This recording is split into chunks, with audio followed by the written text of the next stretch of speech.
Like to call to order the Meriwether County Board of Commissioners, April 13th, 2026, 6 p.m. meeting. Please stand by the invocation given by Commissioner Adam Worthing, followed by the pledge. Lord, thanks for the opportunity to come together in a nation where we're allowed to do work and better improvement the lives of our citizens and our community. I ask that you keep us like-minded and civil and working together in unison that would improve the lives of every citizen in this county. But we ask that you allow us to do it in a manner that would glorify and honor you. In Jesus' name we pray, amen. Amen. I pledge allegiance to the flag of the United States of America, to the republic which stands one nation under God, indivisible, with liberty and justice for all.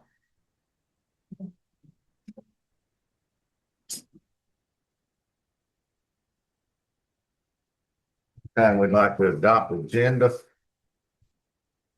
I'll make a motion to adopt it. Wait a minute, they changed it to the agenda. We got some changes? Okay. No. We do have just a couple of changes. The first one would be add number 9 under new business. Change order number 9, the structural engineer costs for repair to the courthouse roof, River City Contracting.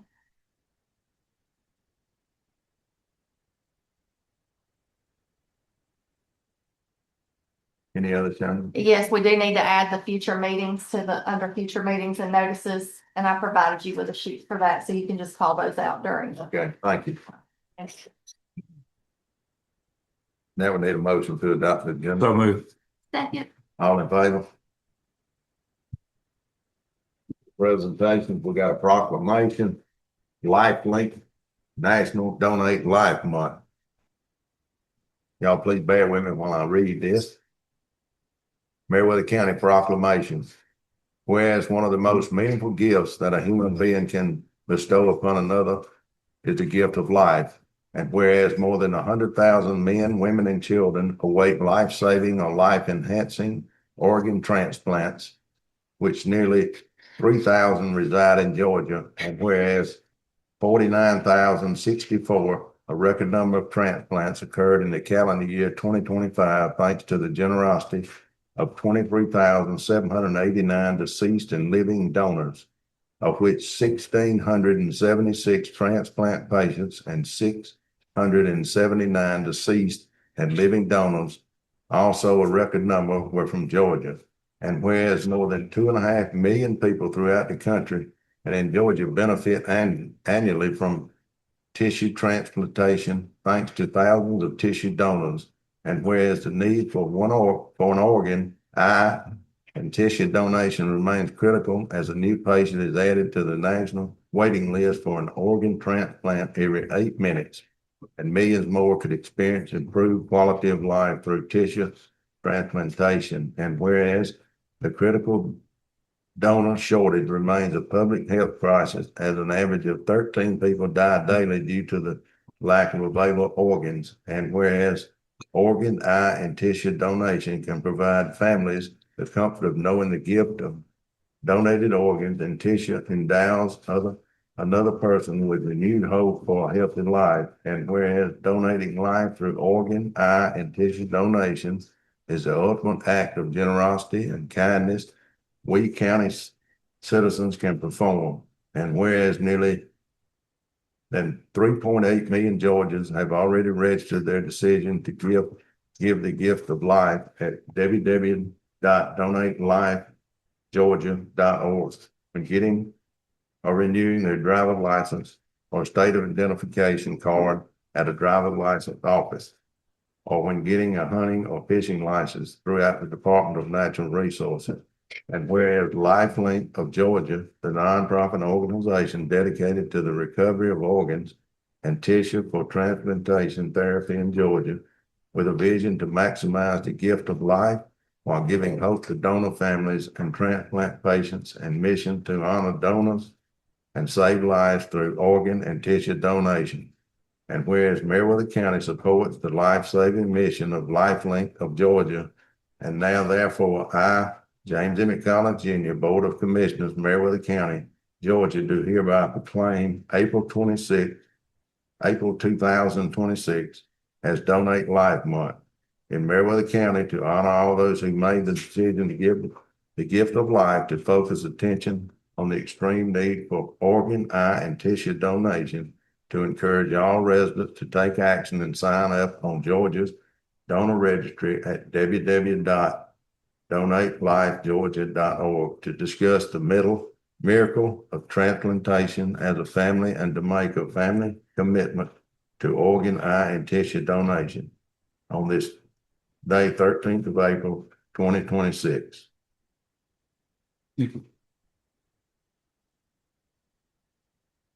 Thank y'all.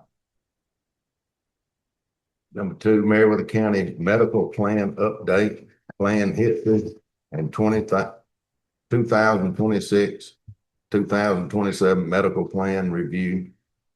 Dagmar Wordston.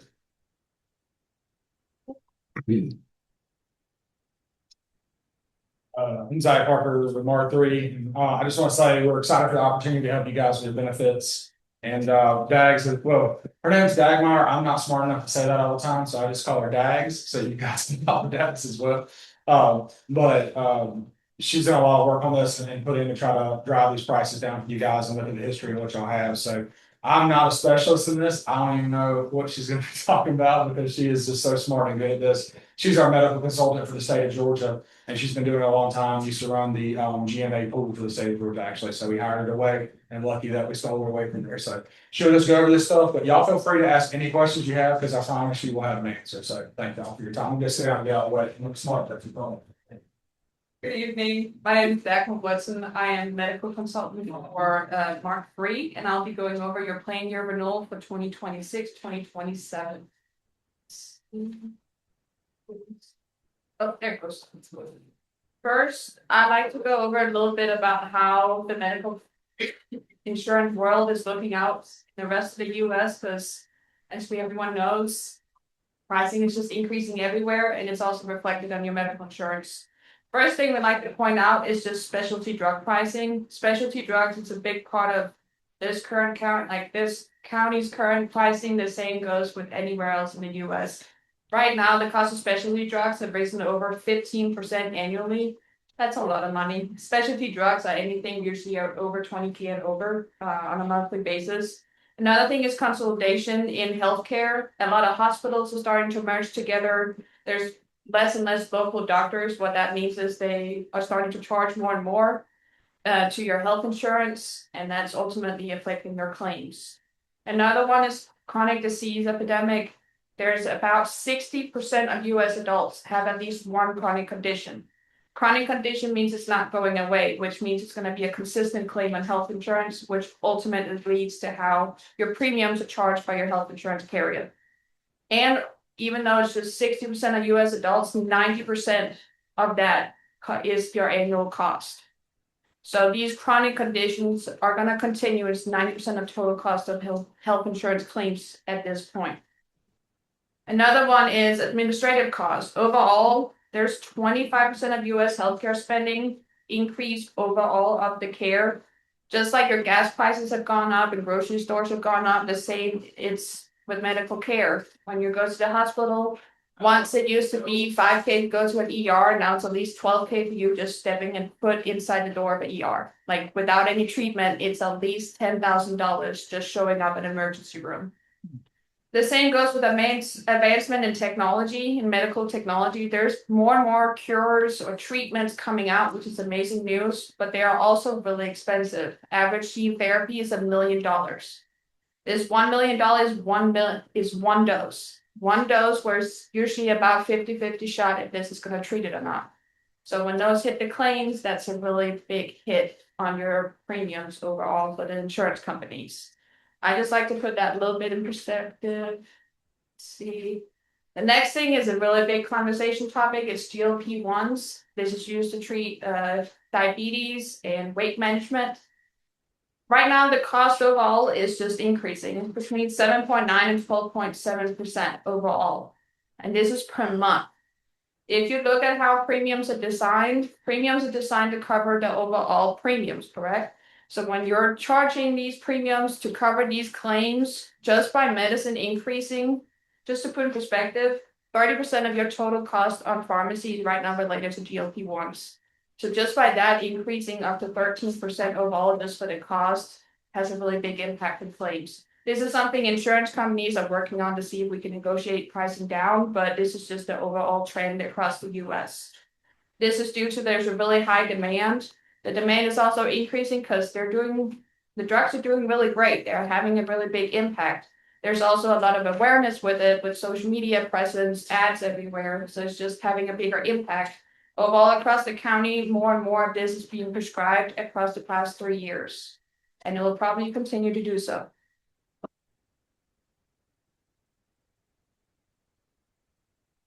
So now for the fun, exciting part, the renewal. I know everyone's excited. So your renewal is driven by the high claims. This has been kind of a bad year for the county. When I say this year, it's the past 12 months to 18 months that your current carrier bases your renewal on. The renewal was initially delivered with a 25.5% increase. This was negotiated down to a 19.9. We also sent out to get a quote from different carriers. Aetna did decline the quote, and that's due to the really high claimants that's been happening. I will go over your claims in a little bit, so you'll see why that's happening. Next, we had Cigna. They came back with a 21.9, and then we have United Healthcare with a 34% increase.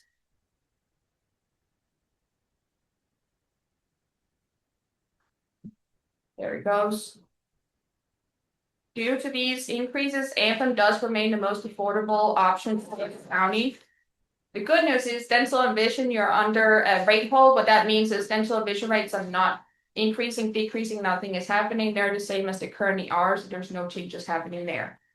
The advantages, not only with the Anthem being the cheapest option right now, they also provide a one card for your dental, vision, medical. There's no changes in your network, so your employees does not have to find any new doctors if the county decided to make a change on your health carrier. The same with pre-authorizations. So a lot of with the GLP-1 drugs, a lot of specialty drugs, if you change carrier, your employees will have to go and get a new prior authorization in order to get re-prescribed those medicines. This is a common underwriting rule with most, I don't want to say all because there's probably one exception, but 99% of your health insurance carriers, they are going to require your employees to redo that step. So by staying with Anthem, it prevents a lot of inconvenience for your employees. Additionally, Anthem has also agreed to provide a $30,000 wellness allotment again this year to help towards the wellness. The wellness is going to be key in keeping these claims down. Over 20% of your total claims are related to lifestyle. Lifestyle is the one thing that we can have an impact on your claims. So that's something that March 30 will help work on, especially with your EHD wellness program. So strategies to reduce the claim costs will hold open enrollment meetings to provide education, and especially education on remaining to go to the ER. There was over $30,000 that could have prevented costs during your claims from ER visits. A lot of that just goes to educating your employees. Another thing, which is the key important part, is your wellness program. The feedback has been really positive for your employees. They're also starting to become familiar with EHD's offerings and requirements, and your biometric numbers have improved. This is a key step in order to make sure that we can have a better claim year next year, because I really want to deliver some good news. Next thing is, on this slide, it's just showing what renewal you were delivered. There's no plan design changes. It's just the 19.9% increase to Anthem, Cigna with the 21.9%, and United Healthcare with the 34%.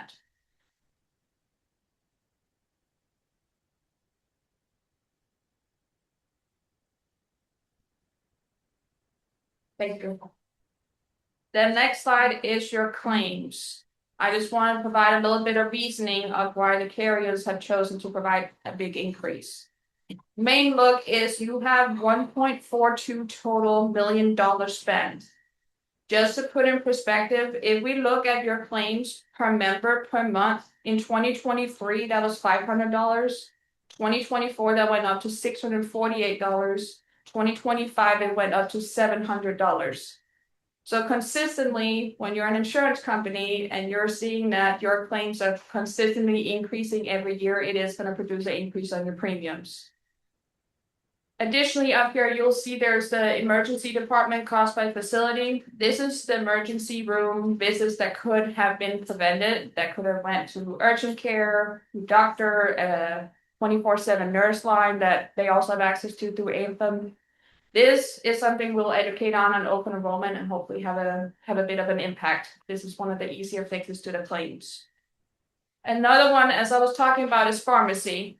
If you look on the pharmacy in the bottom left corner, you can see over each year it has been increasing with the cost. And it's not just that the cost of raising for these drugs, you also have more and more members using them, which is great because it's helping them, but it is having an impact on your claims. The goal is also with this increase that this will base more off of what your current claims are, so we do not have to provide a big increase next year from your carriers, because we're trying to get you to a point where we can keep a consistent premium, because I know it's really hard to budget if you keep being provided with big increases. And that's also what I fight for. My favorite pastime is fighting with carriers. I try to keep the pricing down. They don't like to see me coming, but that's a really big part of it. Another part, which has also had a really big impact on your claims, is your high claimants. High claimants is anything over $50,000. 54% of your total claims were high claimants. High claimants are not always bad news, because sometimes it's maybe they were in an accident. It's what we like to call a one-stop claim. It means that they got surgery, they got treatment, and it's been fixed. Problem is, a lot of these high claimants are continuous. 92% of your high claimants will continue into the next claim year. What that means is they're continuing to cause your claims to be high, which is also a reason why they're providing with this increase, because a lot of these claims are not going to stop anytime soon. Let's see. Yeah, over half, let's go back to the drugs. Over half of all your total prescriptions are GLP-1s. Just to put in perspective. So they are, and the reason why I point that out is GLP-1s is something that we need continuously be prescribed. So it's a continuous cost that will continue over the next years with your claims. There's also one specialty drug that is part of your high claimants that will continue every single year, as well as it is a chronic condition.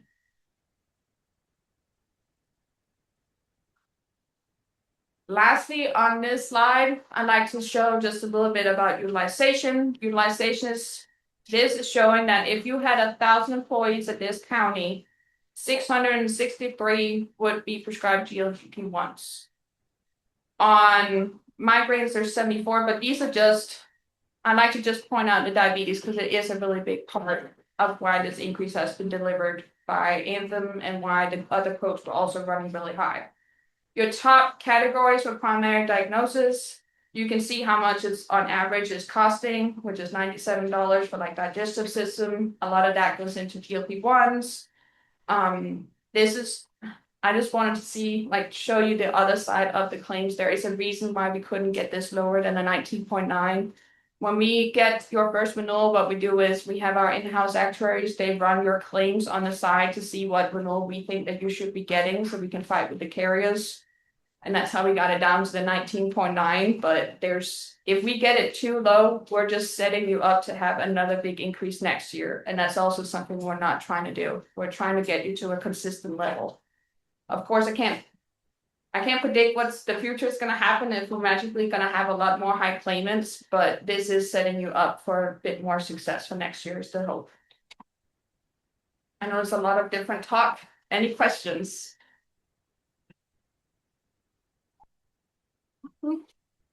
The main decision that we need to know is if the county would like to stay with Anthem or if they would like to make a change. That will go into so we can set up open enrollment with the carriers and get everything set up for the employees on the back end. Yes. You have on here the avoidable costs and so forth, the percentage rates. Mhm. But is there anything printed out to help people understand, like that should have never went to the ER or if I'm following here, it says avoidable ER. costs.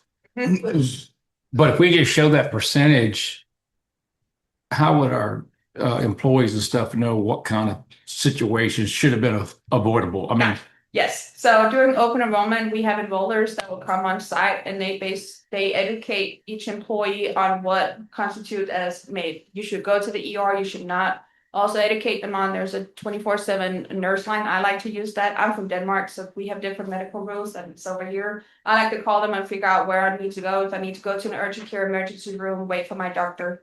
So that's something we'll educate them on so they know where to go. Because sometimes it feels a little bit helpless. Is this an emergency enough? Yeah. So. because the average person wouldn't know. They're Exactly. scared, they're panicking, and they got insurance.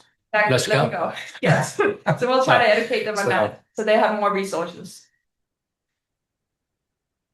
That's all I have. Any more questions? No, sir. Thank you. Thank you so much. Thank you.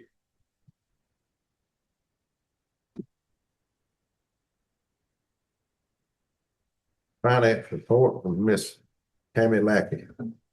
Yes, sir. Commissioners, these are the bank balances as of this morning, as well as the updated interest amounts for the investment accounts. We have updated the lost, and T-SPLOST distributions for March. And we should be receiving the tipping fees within the next couple of weeks. On the second page, the SPLOST balance is $102,910.22. The T-SPLOST balance is $945,677.73. And that's all. That all? Yes, sir. Any questions? No, it's true. Mr. Chairman, Ms. Lucky did point out the host fees. We did get numbers in. They are almost identical to what we got in the fourth quarter. So the county will be receiving over $500,000 again for the second straight quarter. We have under the commitments the 2 firefighting tankers. Have they been delivered yet? No, ma'am, they have not. Have we heard anything about those? Because I know we've been waiting for. I will reach out to Chief Stevens. It was supposed to be sometime this month. I thought it was supposed to be the 1st of April, but I'll I thought double so check too. with him. Thank you. Thank you. Department heads, do we have any department heads? We have Ms. Jones with Code Enforcement Planning and Zoning. Good evening. I just wanted to give you a quarterly report about how things go in the department. You guys had asked that we do an update. So this is my quarter report for January through March of 26. The building side of it, we issued 127 building permits. 50 of those were for new homes. 6 demolition permits for residential structures. 71 permits for repairs or remodels. Nova did 577 inspections, and then my code enforcement officers did 110 driveway / rough and final inspections. On the code enforcement side, we had 144 code inspections done. 177 development site inspections. These are sites, so we go out and revisit. We've had 67 timber site inspections with a total of code enforcement inspections of 388. Thank you. Thank you. Thank you. Any more department here? No, sir, Mr. Chairman. Any citizen comment? No, sir. Minutes, March 23rd, 2026, special call meeting at 4 p.m. Make a motion, we approve this minute. Second. All in favor? March 24th, 2026, work session at 4:30 p.m. I'll make a motion to adopt those minutes. Second. All in favor? March 24th, 2026, a regular meeting at 6 p.m. That's minutes. All in favor?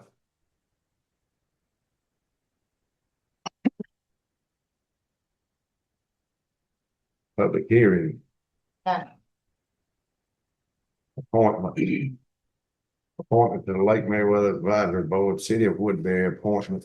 This is a one-year term that will expire on January 28th, 2027. Chairman, I do know that, there has been talk, the city of Woodbury has made an appointment. I have not received any official announcement from them. So if y'all want to table that to the next meeting, till I can get that, because that would be their appointment.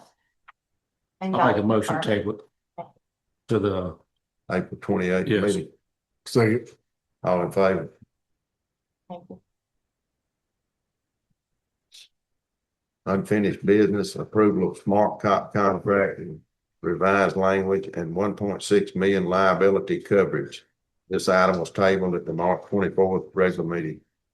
Commissioners, a smart contract has been approved by legal with revised language. They removed the word special and the $1.6 million liability coverage.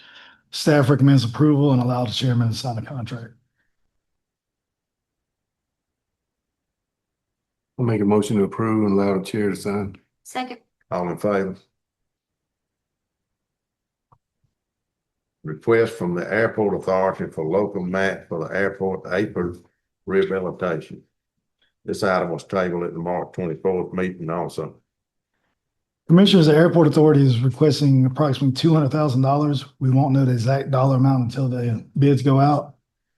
Potential funding options include reallocating funds through budget reductions within the county departments. If excess revenue is identified within a revenue line item, a budget adjustment can be made to recognize the additional revenue and allocate it to the airport CIP project.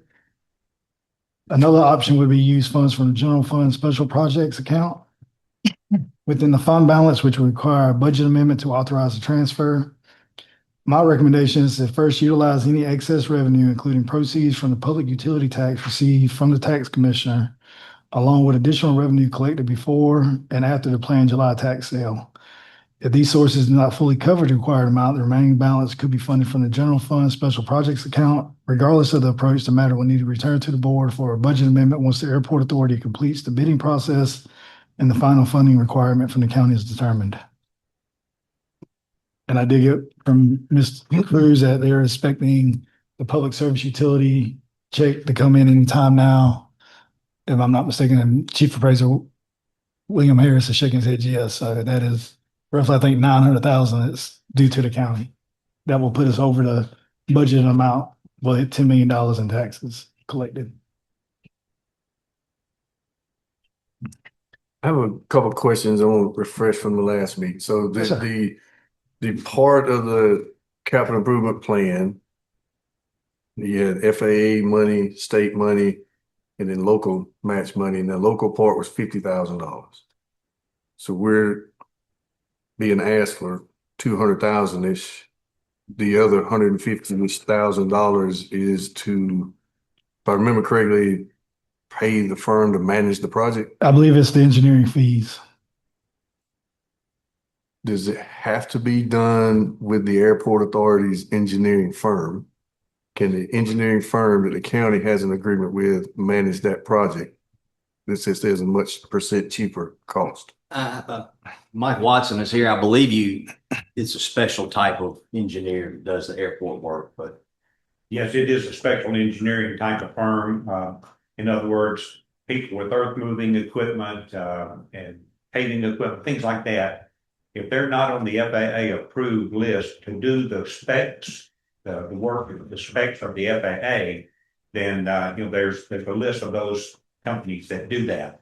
And our engineering firm has a list of those. The bid will go out to those, and the ones who want to bid on that project, if they're not in some other project, then they will do that according to the FAA specs. What we're asking for is $200,000, it's actually $198,000, so we're asking for a cap of $200,000. And in turn, the FAA and GDOT Aviation is going to give us $1 million for this $1.2 million project.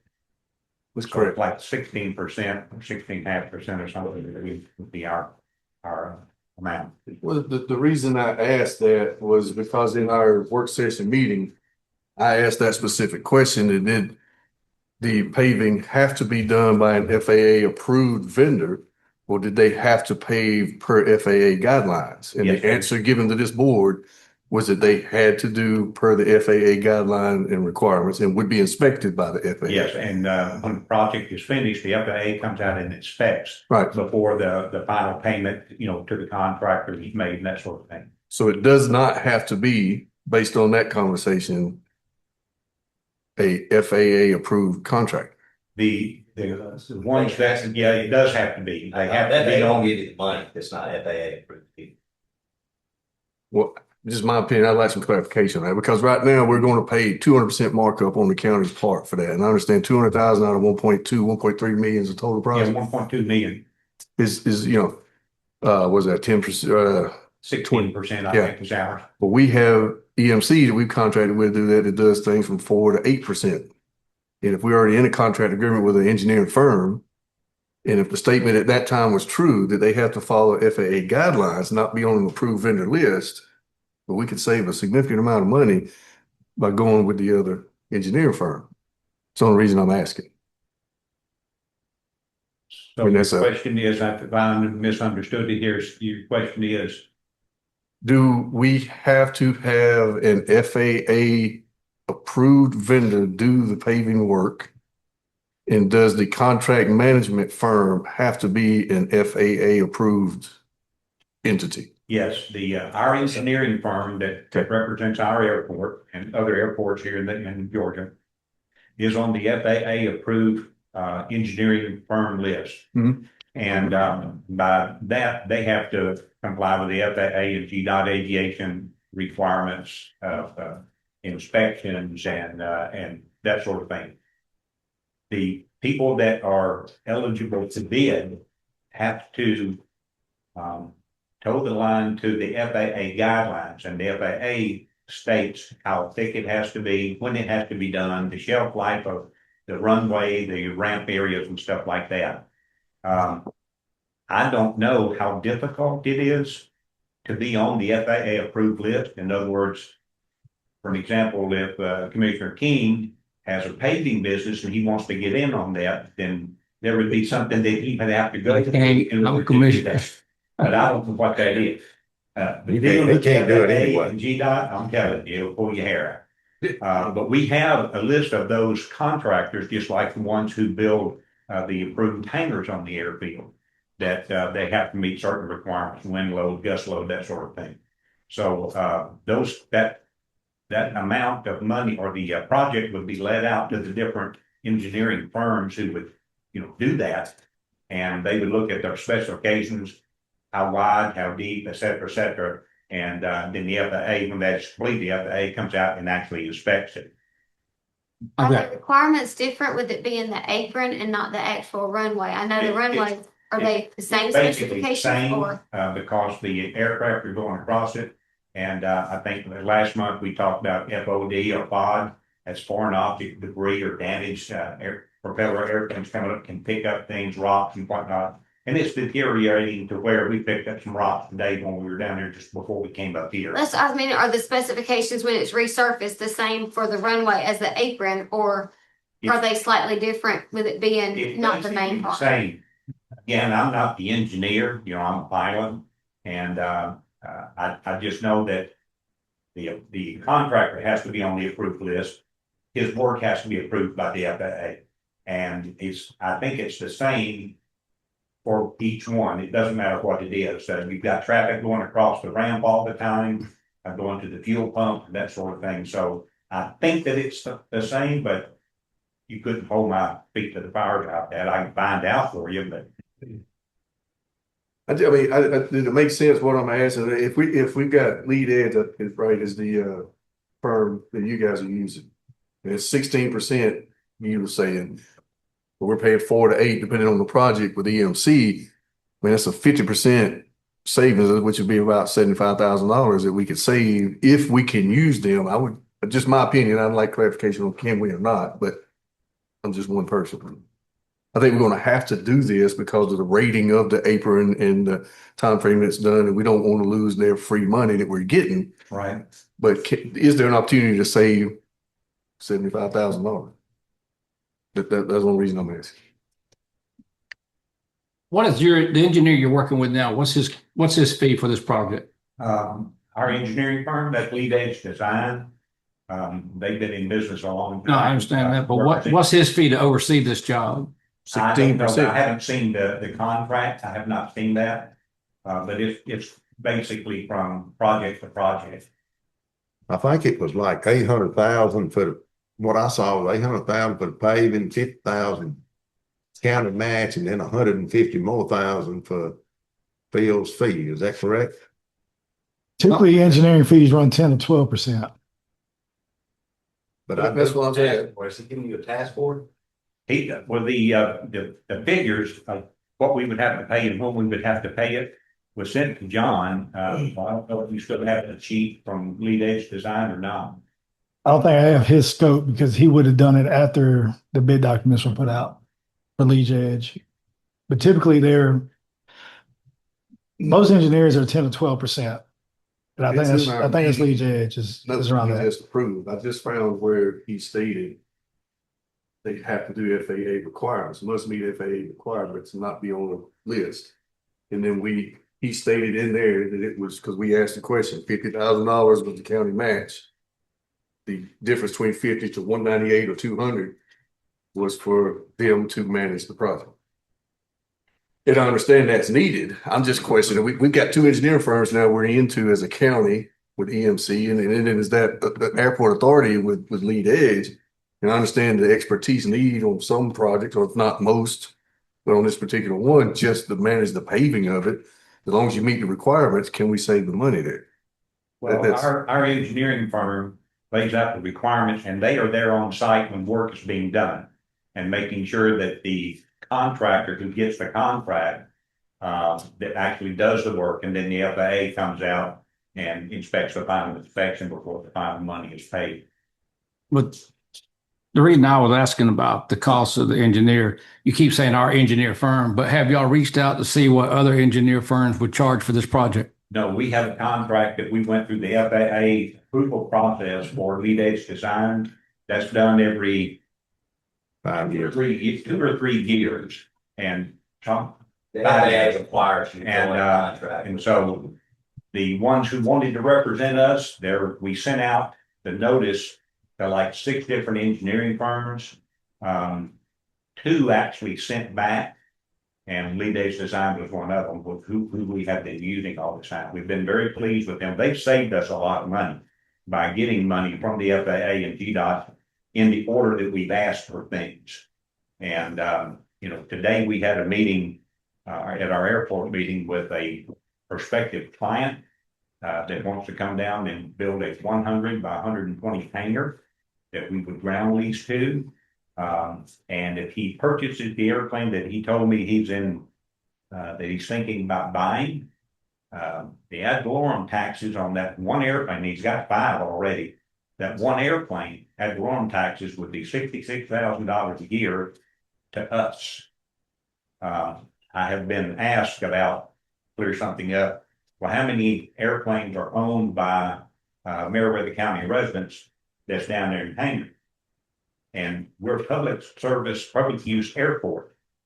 Every airplane that's down there has a current tail number, and it's in the contract, the lease agreement, that they pay the ad valorem taxes to us, to the county. So it's not like they may be living in Fayetteville, but if they got their airplane down here, that tax money comes to us instead of Fayette County. So we're being good stewards of what we're doing here, and trying to get things to grow, and we got to spend money to make money, kind of thing. But we have high hopes for this guy that's thinking about building it down here. Is this one of those cases where we'll lease him the ground for him to build? That's correct. That's correct. Okay. Then at the end of that term of lease, like 30 years, that building then would belong to us.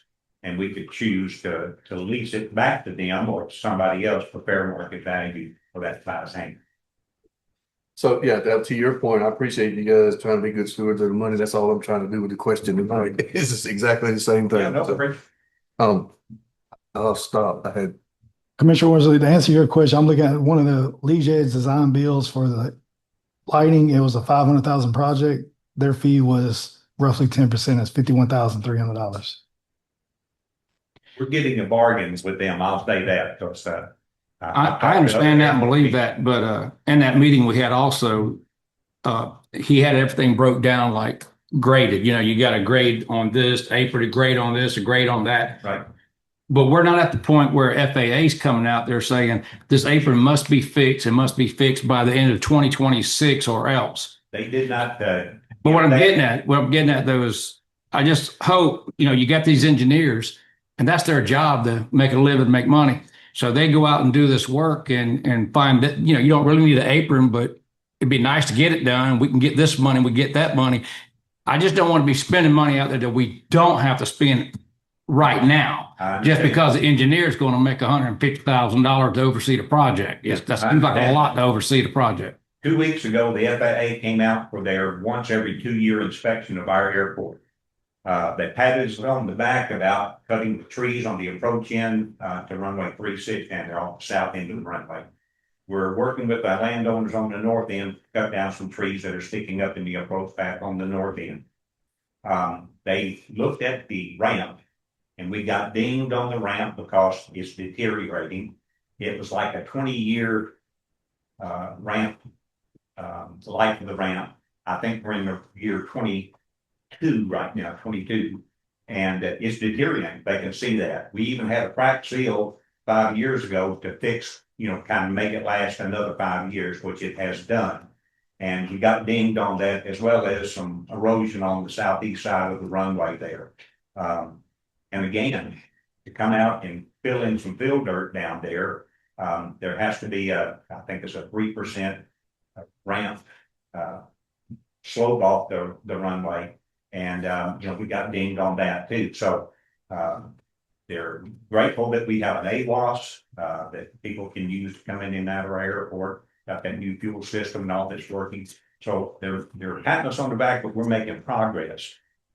We're still getting dinged, and the ramp area, the old ramp area, we got dinged on. So is the ramp and apron two different things? Yeah, no, same thing. The ramp, apron, okay. You know, We were referring to apron in the meeting. Yeah. Now you're saying ramp, so I didn't know if we had another project out there. yeah, I don't fly it's the same thing, one and the same. So how's the runway? The runway is still in pretty good shape. You know, we did the entire thing when we lengthened the runway from 2,000 to 6,004 feet or 5,004 feet. It's either next year or the year after, we're supposed to do every 5 year the crack seal. And, you know, they'll inspect it then, but the actual runway itself, the asphalt, the thickness and all that is good. You know, we do have brand new LED lights out there too, and that's saving on our electric bill. They were in year 22 for the old runway lights, and the bulbs were $100 and something a piece. So we're saving electricity now. We got all of that done, and we can use FAA and GDOT aviation money for that too. I remember asking in that meeting if anybody knew about how many square feet of area the ramp is. I know I can't do the work, but I was hoping somebody was going to get back just so I can see some. I know what the costs are, but I can't do it. But I was wanting to know, did y'all ever figure up the square footage of the ramp area? Did we ever And get I was that? down there today and I forgot to do that. So that's my bad that I didn't walk it and measure that. Because they're not wanting to tear it out and replace it. They want to do a layover, right? That's correct. It's a new overlay, I think. Overlay. I'm sorry. Yeah.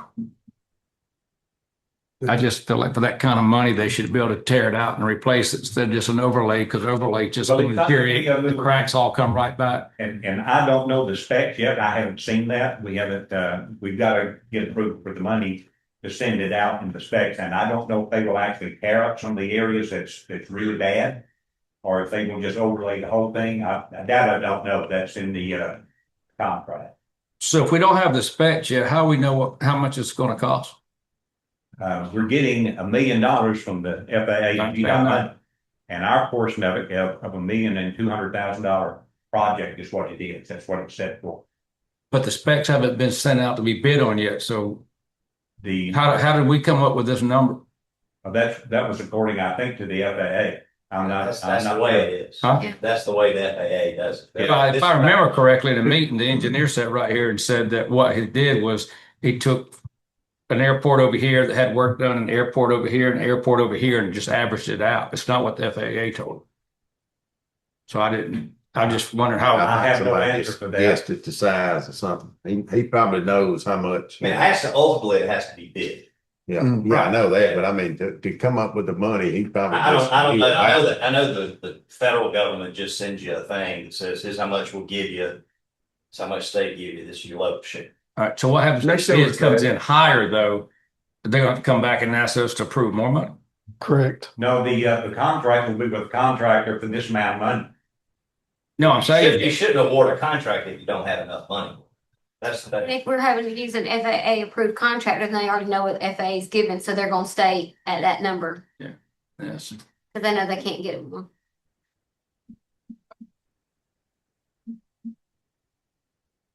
The thing of it is, you have to remember, if you don't take advantage of the government money, at some point in time, the FAA will come down and say, it's on you. Then you put the whole $1,200,000. Yeah, they won't give You don't money get at that. point. You don't get to go to the kitty and say, let's have that $1 million at that time. So they've already deemed us, they sent us the report. We got that this past week, and it shows in yellow the ramp area or the apron area, the part that's in front of the blue hangar and in front of the fueling system there, out to the edge of the grass. So when they dinged us, did they give us a timeline on that? We They don't know. do not, they expect you to do something, and they want you to tell them when it's gonna be done. Uh-huh. So if you vote for this tonight, then we can say county commissioners approved it. We're gonna send the bids out right now to the contractors. And, we'll send that to the FAA and say, this is what we're doing. Same way with the erosion down on the southeast side of the runway and the trees off the north end. So we have to answer a couple of those things that they deemed us on. but you gotta have the specs to send out for the bids. Yeah, that's in the, that'll be in the contract. And that'll be the FAA specs. But we don't have specs yet. I don't have them with me, no. But like when like you said, that they come, FAA comes every 2 years and inspects our airport. So next year they won't come. No, So in order to, if you're gonna get federal grant next year, you have to request those federal grants, correct? that we go through our CIP, our capital improvement plan, and we can move things around in there. However, they set aside that money for us, $1 million to Marietta County, for the runway or the apron ramp rehab. And so that's set up for this year to get it done. I can't speak for the FAA when they offer you something. But I'm just, I guess what I'm trying to say is they don't always just offer you something. You have to request it and then they offer, correct? They don't, that's kind of correct. They'll come down and say, you got trees that need to be cut because it's in the glide path up here. What are you going to do about it? And if you don't say, we're going to get those cut like we did on the south end, then they'll come back at some point in time and say, okay, we're going to displace your threshold. So you're not going to have a 5,000 foot runway. You're only going to have, 4,000 foot runway, a displaced threshold, which if you're using big airplanes, you want to use it all. So with that in mind, they are not an enforcing type of agency. They can't tell you what to do, but if you don't do it, then they can say, okay, we're not going to give you the money for that. You're responsible for it by yourself, all of it at some point in time. So just so I understand, did they come out and look at the apron and say, you need to do something with the apron and we'll give you all this money? Or did the engineer inspect it and wrote to them and got the money? The FAA guys, we rode with them in the car and we stopped and looked at runway lights and looked at the trees. I'm talking about this apron. In the runway, they did all of that.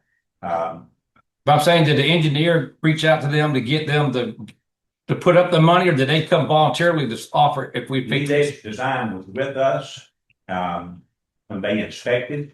And they also asked us a bunch of questions before we even got in the car to go out there and look at everything and inspect everything. So that's a gig that it needs to be done. They can't tell you, well, it's got to be done by December. They're not going to do that unless it's really bad.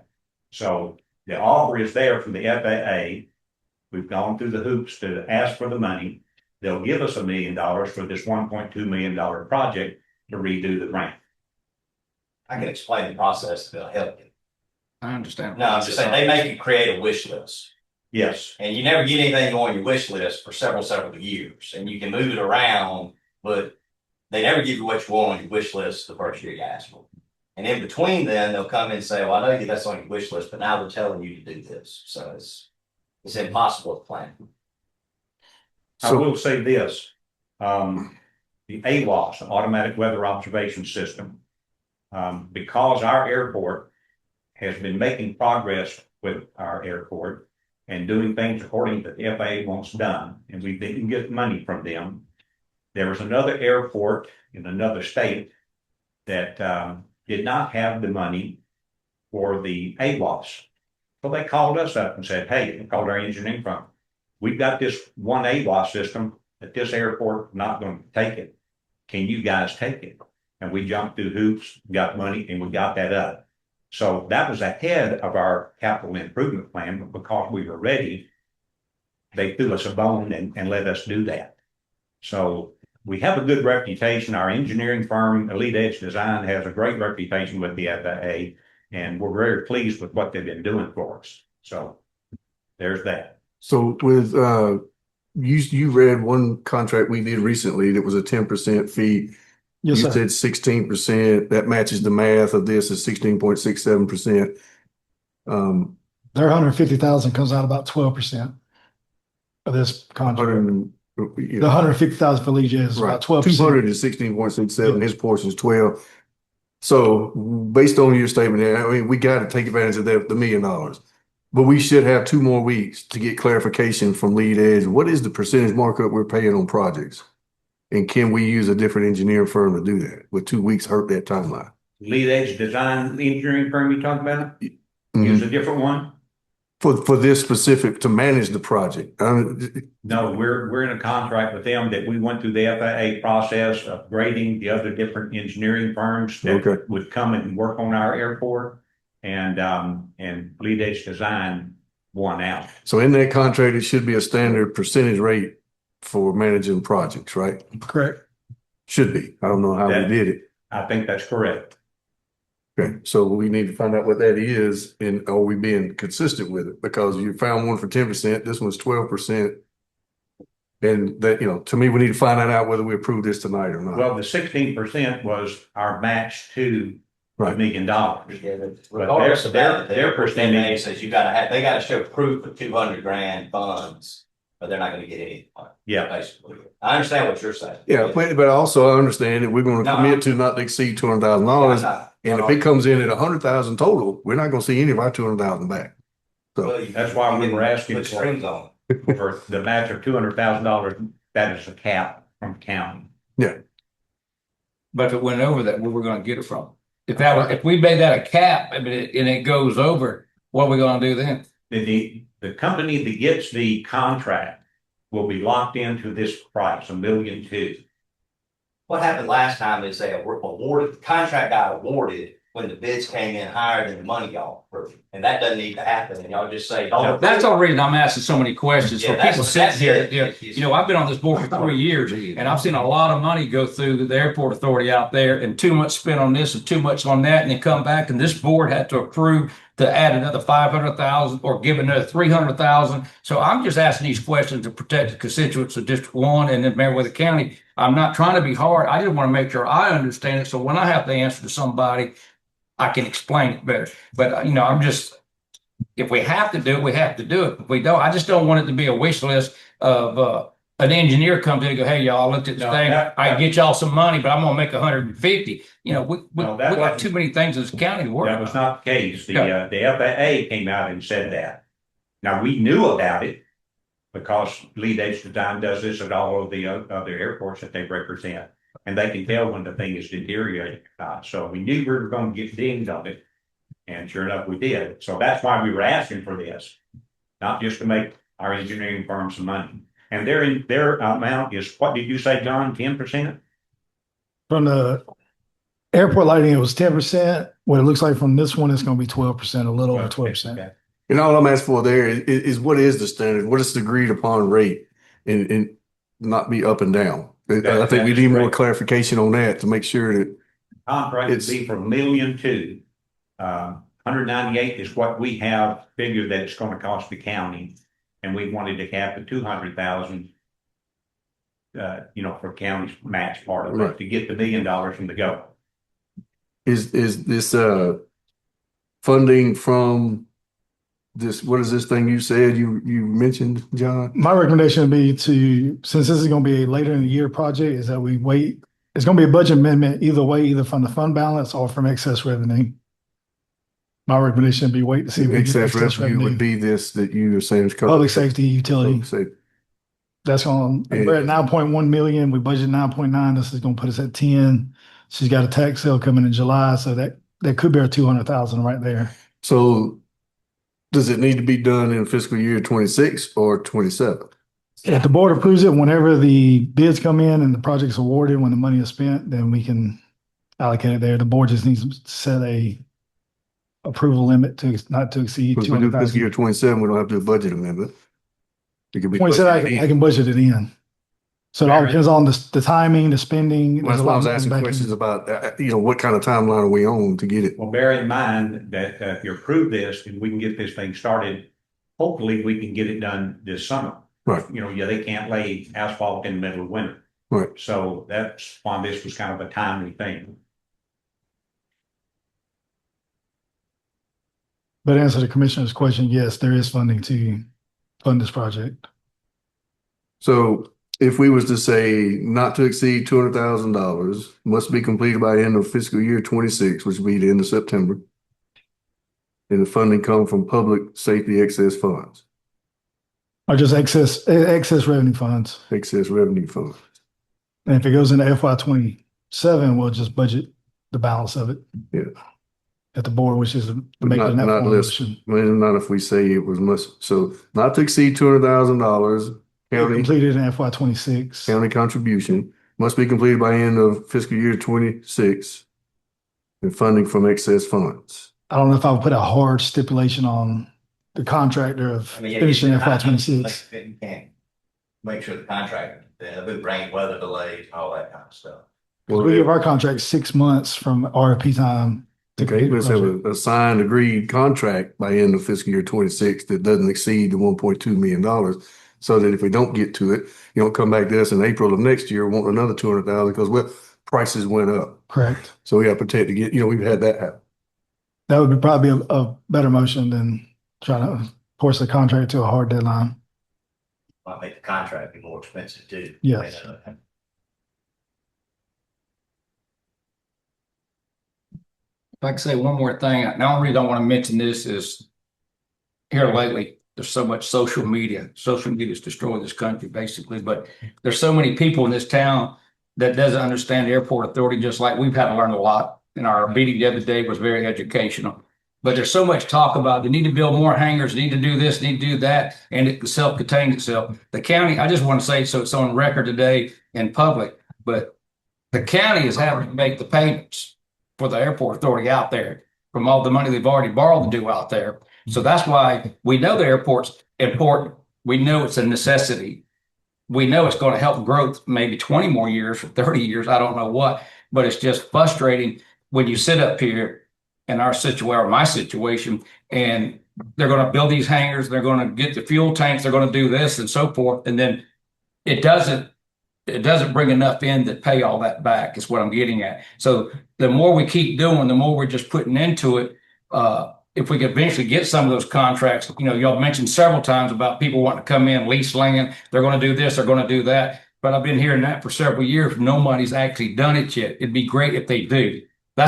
We've got to have that. If we're going to keep spending money, then we've got to have some kind of tax base coming off of it, because sooner or later, no matter how important it is, the county cannot just keep putting money and money and money. Well, I'm glad you mentioned that, because today at our airport meeting this morning, we had 2 mechanics to show up who can't find a hangar to work in. They're operating out of a mobile van type of thing that they're working on people's airplanes. They said, if you've got one, we'll move into it. We've had. But what I'm getting at, you can't rent them enough to help make the payments. Well, that is correct. because of the price of building one, it was like $1 million.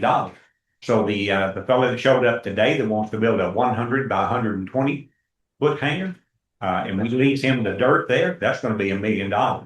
But he's bringing 5 airplanes, and if he buys this other one, he'll have 6. That'd be awesome. And his flight school that he wants to start and have little offices there in his main hangar to teach people how to fly.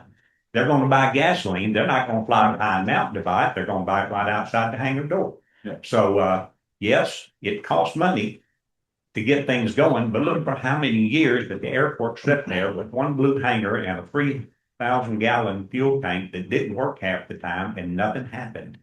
And now we've got stuff happening down there, longer runway, AWACS, new runway lights, rotating beacon. We've got everything down there belongs to the county and to the airport authority. So it's not like this, if this guy goes through with this, he will be the first one to actually ground lease. The money we make from the ground lease is not going to be all that much. Let's say $600 a month. But at the end of that 30-year lease, that building, that $1 million building, will be ours. And in the meantime, he will pay ad valorem taxes on that building sitting there on our dirt. And his airplanes that he puts in there will pay ad valorem tax to our county, which that money will come to the airport authority, from what I understand from the tax commissioner here. And then we can use that to set aside some money to build some more hangars. We have a waiting list for people on the hangar list right now, for the box hangars and for the T hangars. And if somebody wanted to build a row of T hangars, they could lease them out pretty quick, like I'm pretty sure, because we have a waiting list. And every week I'll get a call from somebody, do you have any hangars available? No, but you go on the waiting list, airport at everywherethecountyga.gov, put yourself in there, time and date stamped by the computer. So we're making some progress down there, and it's not all just going to waste. That's all I can say. From a pilot standpoint of view, we are not in the lead with Peachtree City and Coweta County and Columbus, but we're in a niche right here, and people are willing to travel down here to house their airplanes. And it's a going concern. We just need to make sure that we have the facilities, instead of having a bunch of people down here with new airplanes and then they ding their prop because the ramp is all torn up, with coming apart. That's the kind of thing that we're talking about. And to answer your question, Mr. Gene King, the engineering firm is not trying to make money and saying, well, you need to build one of these and we'll get more money. They're going about it from a safety standpoint first, and that is a safety issue with the ramp deteriorating like it is. And while I was down there this afternoon, we had 4 airplanes come in and buy fuel while I was there, and I was only there for 2 hours. So we're getting anywhere from, in the winter months, we were getting anywhere from 38 airplanes to 45 airplanes per week coming in down to our airport. And we didn't have that many when I came on the airport authority in a year, because nobody was there. Nothing was happening there. So we're making progress down there. Well, I think it's a good idea that you're leasing the ground, build a hangar on, and like you say, you get the tax, you get the tax off the building plus the airplane tax. Yes, sir. And when the authority builds a building, we don't get any tax off that building. We get tax off the airplane in the building.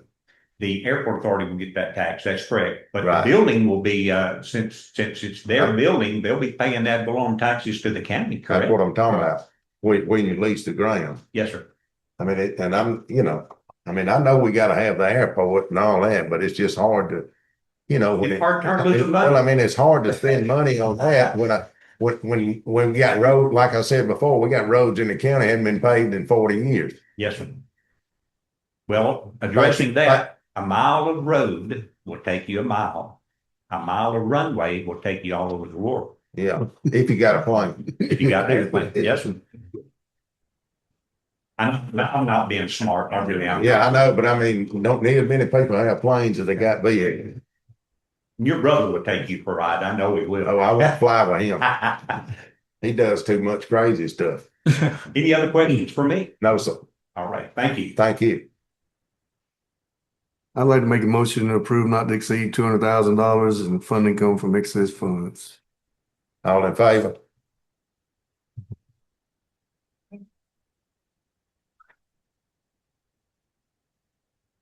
New business. Mr. Chairman, we still have two more and unfinished. Wait a minute, hold on. Discussion of property taxes. This Commissioners, was continued from the 2024-26 meeting, March 24th. Commissioner Threadgill requested that staff evaluate the feasibility of allowing property taxes to be paid in two installments, one in the June, July, and the second in December. After consulting with the chief tax appraiser, tax assessor, and the tax commissioner, the consensus recommendation is to maintain the current system. Tax bills are issued in October, and taxpayers already had the option to make payments in advance of the December 20th deadline. This schedule is driven by the county's fiscal year, which ends September 30th, and the requirement that the tax digest be submitted by September 1. Taxes cannot be calculated until the millage rate is set and the digest is approved by the Georgia Department of Revenue. Chief Appraiser William Harris III and Tax Commissioner Deanne Cruz is on Zoom. If anybody has any questions, or if the board would like to table this, since this was Commissioner Threadgill's request and he's not present tonight. So I'd like to ask a question before if we do decide to table it. So citizens currently today have an option to come in and pay their taxes whenever they want to. Once the bills go out in October and they get that bill, they have until October, until December 20th before interest will be accrued on the bill. So they can pay it For 3 months, for two. 2.5 months. Can we get that out in notification to the citizens so that people know that? I don't know if any people know that. Yeah, I think we can put on the, and I won't speak on behalf of the tax assessor, or tax commissioner. They can put anything on the notices that go out. If it's something, we can do it at the notice of assessment time, and we can also do it at the tax bill time. And can we post it like in the office or put it on social media and the county's site? Just say, just public service announcement. You Now, can I know come we and can pay. put it online. I'm not actually sure about the social media part of it, but I know we can put it online if you wanted in the newspaper, or we can post it on the Yeah, board. something to let people know that you do have that option. And, I don't. Okay. Yeah, just because it's December 20th is when it's due, you can always pay it once you get the notice in the mail. Yes, we Also- can have that added to our tax bills. Go ahead, Dan. We can have that added on our tax bill. And I guess another thing to kind of point out, what we discussed in that meeting was if we were to bill in, like, say, October and December, that means interest would start accruing after the first bill. So certain taxpayers who may only can pay in December, you start getting interest on, and that's more fees on the taxpayer, and we didn't think that was actually a good idea. Additionally, the cost for billing twice would be basically double what we're paying now. It would be 20,000 in billing and about 30,000 in postage. So that'll be an additional $50,000 expense for the county. Yes. I'm fine with tabling it to allow Commissioner Threadgill to make comments since he brought it up, but just want Let's to make that form of motion. I'll put that in form of motion. We table it to the Second. 28. next meeting, April 28th, 6 p.m. meeting. All in favor? He may have some final comments he'd like to add. Consideration of additional funding for road paving. This continued from February 9th, 2026, regular meeting. Commissioners, the fiscal year 2025 audit has been completed and is turned in on time on March 31st. Malden and Jenkins will be at the next meeting to present the findings of the audit. The county's general fund balance increased by $1,658,266, bringing the total fund balance to $16,074,703, of which $13,866,144 is unassigned.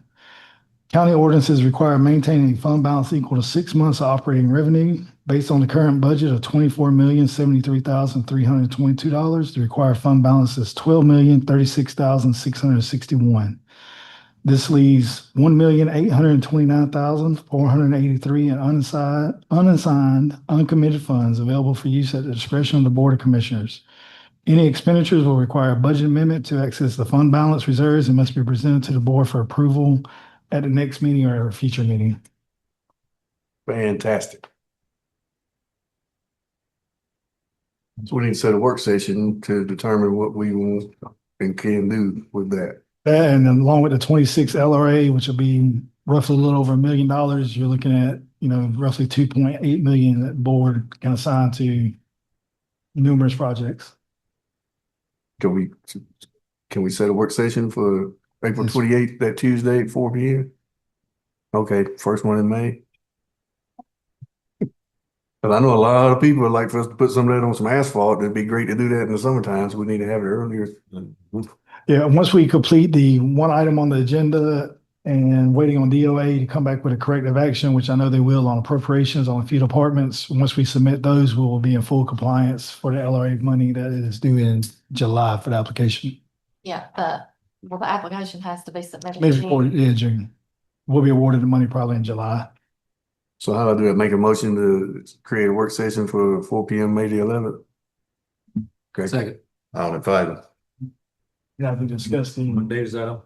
excess revenue and LRA fund. Yes, to discuss the excess revenue and LRA fund. Yes, sorry. What's the day of that work session? May the 11th, May 11th. first meeting in May, 4 p.m.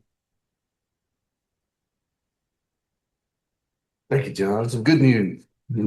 I was happy when I saw the audit report and calculated all the unrestricted funds and restricted.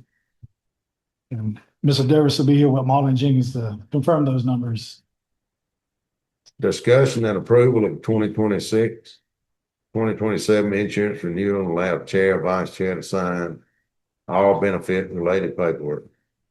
Commissioners, I'm gonna hand you out 2 packets. One is labeled A and one is labeled B. There you go. Hand me one of those.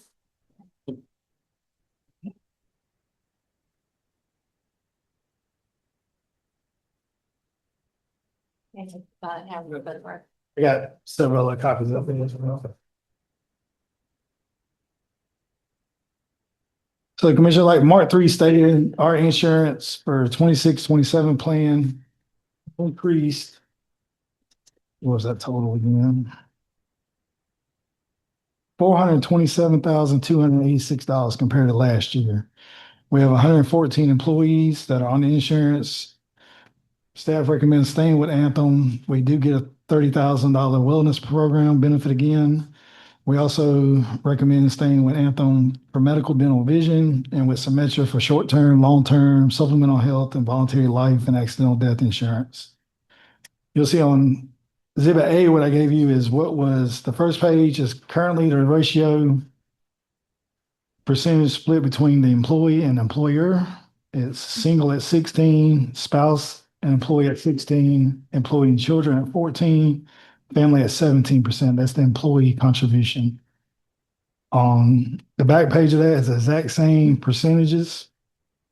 That would actually increase the employee's rate, monthly rate, $39.57. Employee and spouse, $65.20, employee and children, $51.80, and family for $104.26. That's a monthly increase. On Exhibit B that I gave you, the second page is an 85-15 split across the board. And that would bring your employee to $25.88 increase, employee and spouse, $36.29 increase, employee and children, $78.64 increase, and a family, $20.17 increase. You're proposing splitting the increase with the employee. Is that what you just said? That's an option for the board to consider unless the board wants to absorb the 400,000 increase in its entirety. I did run and I have it here, 85-15, and then an 80-20 on everything else. At an 85-15, the employee will go at 25.88. At an 80-20, you're looking at spouse 180.83, children 212.81, and family 230.41. So it's just a matter of what percentage the board would like to pass to the employee out of the $427,286. And I don't know where the 16, 16, 14, 17, that was a prior number and it just carried over. So we need to kind of get a consistent 85-15 split, 80-20, some kind of ratio. I don't know where these odd numbers came from for the percentages.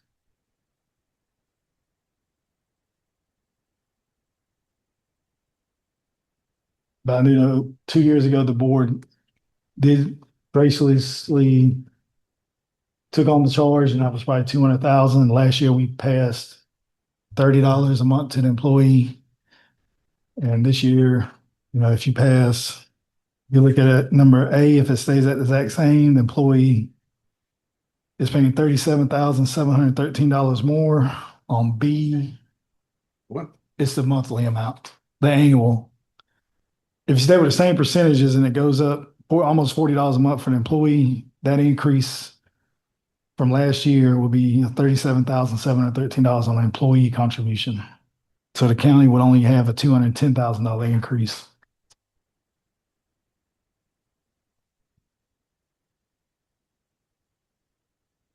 And B, you would have a slightly different amount. No, it's too different. That's the second page. Before I make a motion, I'm leaning towards option B. In my opinion. 85-15. Across the board, 85-15. That gives 75% of the employee group a reduction in percentage. Got a motion. Well, I was gonna make that, let it might be known in case there's a question before I just jump in with a motion. I'm fine with it. I'm good with that. I'll make a motion, we go with option B, 85%, 15% for employee. And just to clarify for the record, for the minutes, that would be the monthly Second. rate per All in employee. favor? Sorry, go ahead. Motion second. No, he second, she second. Okay, motion second. But just for the record, it'd be an employee, it'd be $25.88 a month, and spouse $36.29, children $78.64, and family a $20.17 increase monthly. But that's the lower of the options, right? Yep. Yeah, and the children went up just because it was a 14% on the prior year, but now we're at 85-15, so it stays consistent. Okay, that keeps us consistent with absorbing the bulk of the cost, not putting it on the employee. Yes, sir. Okay.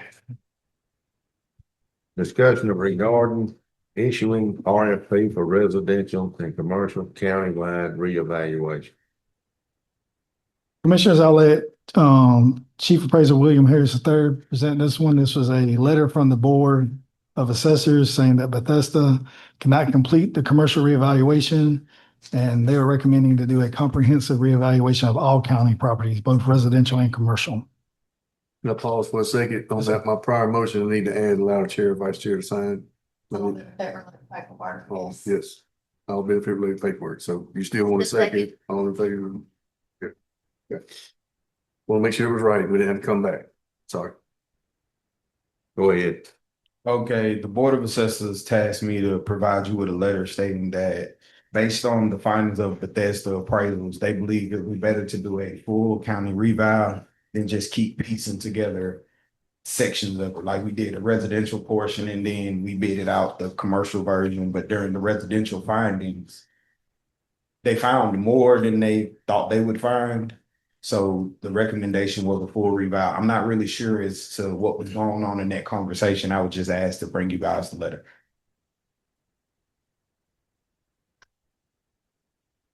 If I'm not mistaken, Chief Appraiser Harris, the cost of a total revaluation, commercial, residential, we're looking at $1 million. Somewhere between 700,000 to $1 million, correct. I mean, we won't know exactly until we bid it completely out. Now, I would make one recommendation as a chief appraiser. If we're going to do a full county revow, I believe it would also be good to add a personal property audit piece to that. Because just like me and Mike have been working with the airport trying to get those values corrected, so therefore they can get the tax dollars that were supposed to be allocated to them. I'm pretty sure there are a lot of stores or businesses that have inventory that has not been returned in years, and that could offset some of that cost. So we'll break this down in some pieces then. So we agreed to the quotes Bethesda appraisal gave us for residential and then commercial. And they did residential. They did a tax tables, if I'm not mistaken. Yeah, they just did the Cost tables. just the cost tables. So that means they only went and looked at the sales that occurred during that particular time frame, and they only adjusted the cost tables that would affect all the values. But they found more than they anticipated finding. Based on what was said to me. I haven't seen the actual report. Who and when will we see that report? I mean, how do we know? I think in the letter, the Board of Assessors stated that if they needed to, they would come have a meeting with the Board of Commissioners. Okay. I was just asked to be today. I normally wouldn't ask that, but since you said it that way, now it makes me curious. Is, well, what did they find and how much was it? So we might want to ask them that, John. But it says they cannot complete the commercial revaluation. So they started it.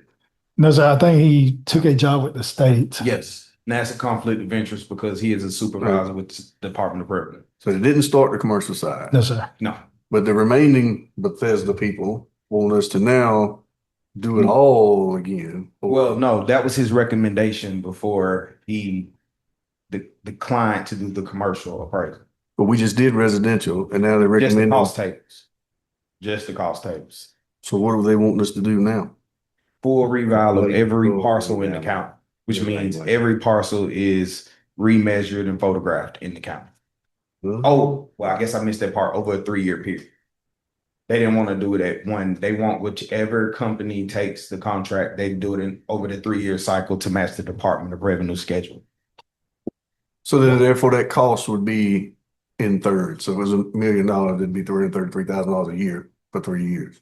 And I don't think we'd actually, because we only have about 17,000 parcels total. And the closest county that would resemble us would have been like Jones County. They had about 17,000 parcels as well. And I want to say their RFP closed at like 702. So that's where my $700,000 number comes from. I believe somebody would take it for that cost. Do we have reason to believe that we would generate enough additional revenue from the findings that would justify that cost?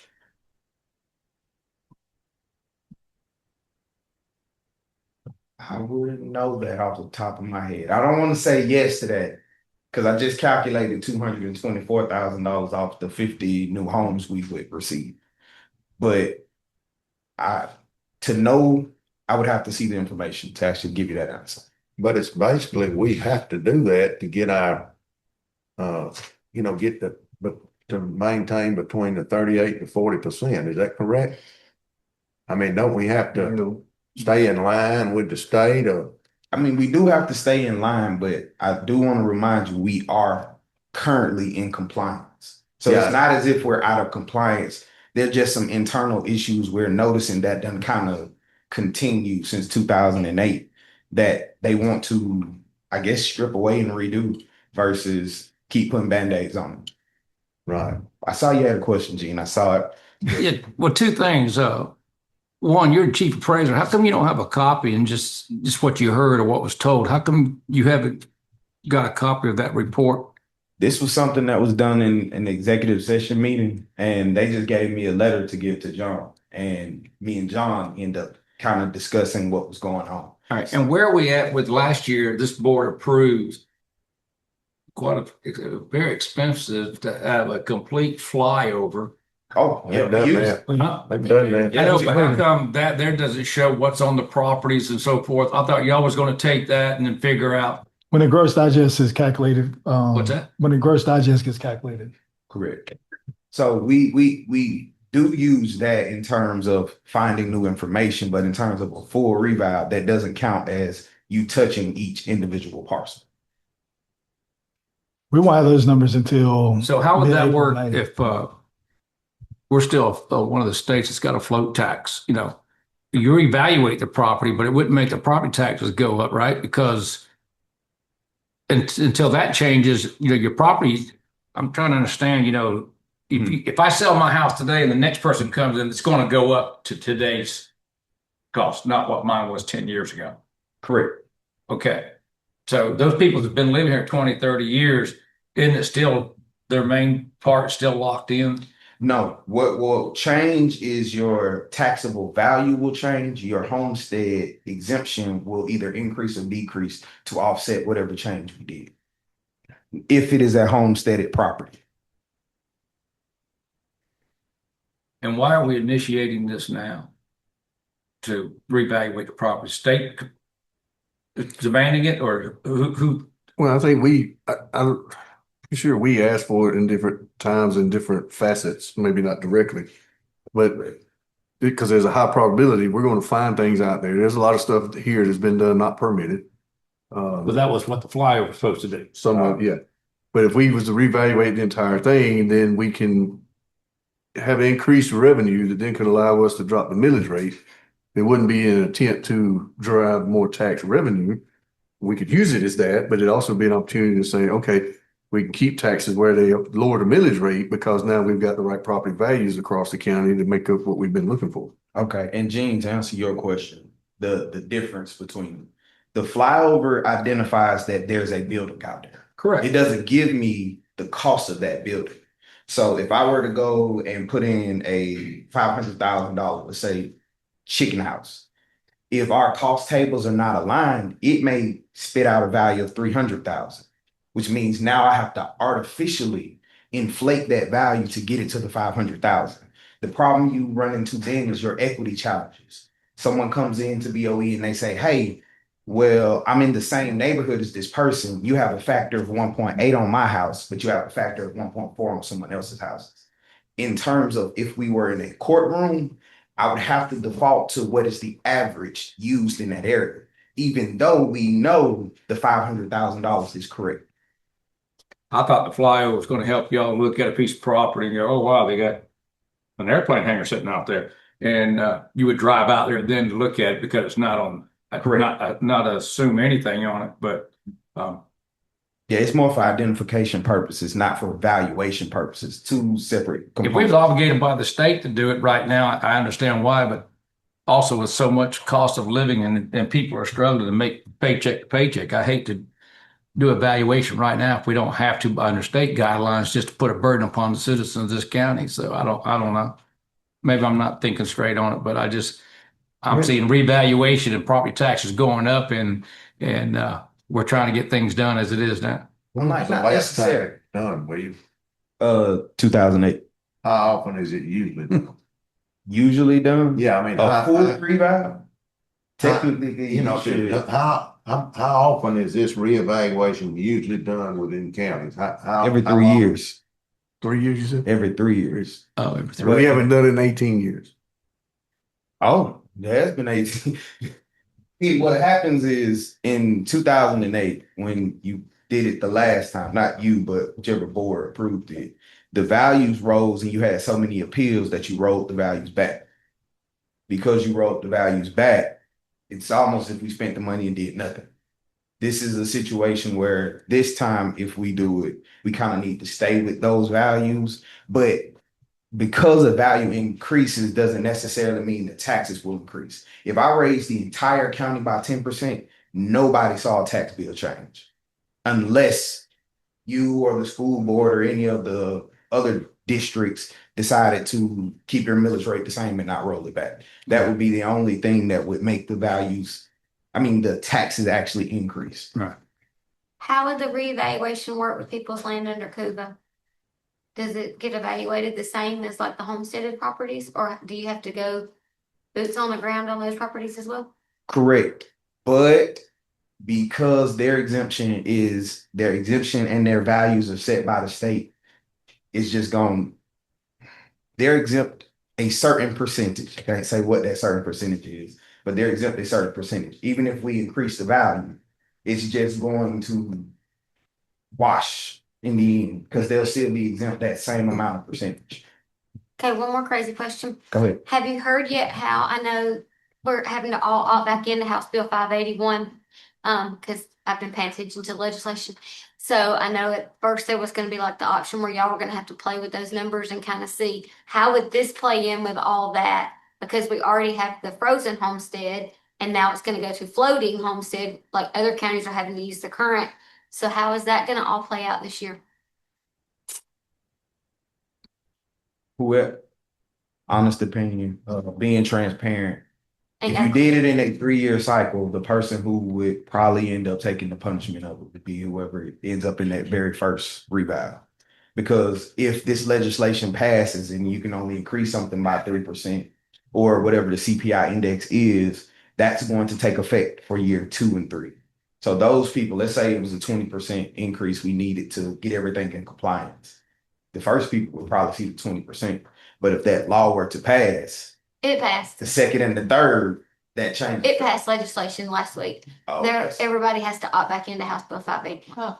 So we still have to do the opt-in, opt-out. We can't opt out Can't anymore. opt out. Oh, It's reverting back. It's taking that choice away from the counties. And that's gonna make a difference on property taxes.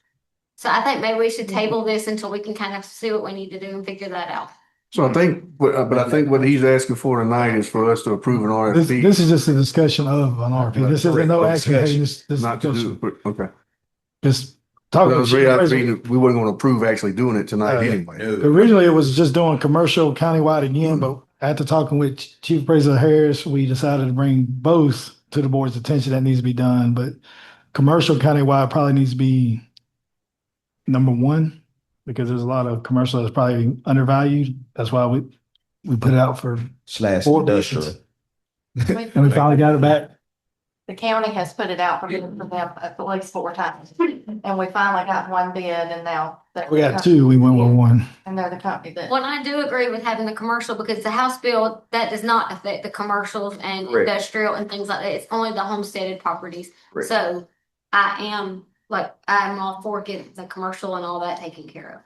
So why don't we move forward with a full revalue commercial and hold off on the other till we find out how this House Bill 581 is gonna affect the citizens? You can.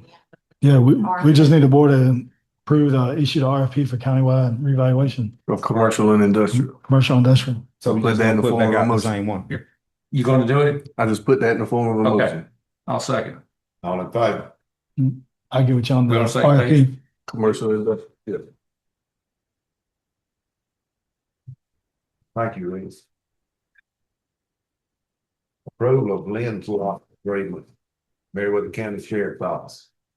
Commissioners, the Sheriff's Office respectfully requests approval to purchase lens lock body worn camera systems to replace the agent's current body camera evidence storage solution.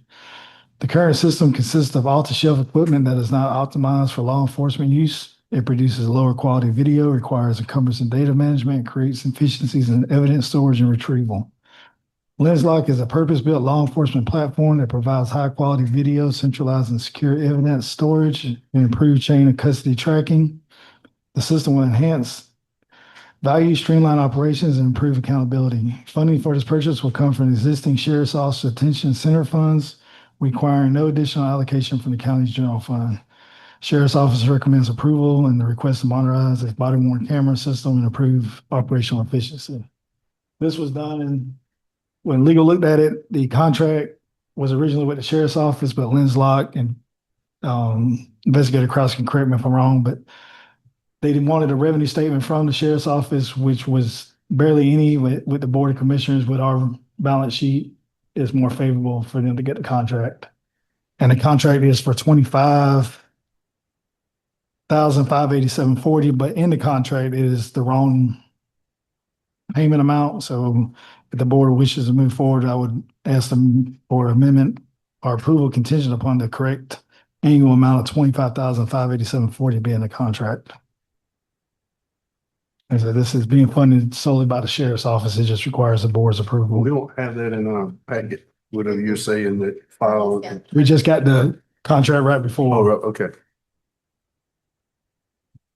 So this is not gonna cost the county any more money. It's coming out of the sheriff's budget, but they need us as the weight behind the contract. Yeah, LensLock would not let the sheriff enter into it, even though they have their own EIN number. They want the county to enter into it. You have not read the contract? Yeah.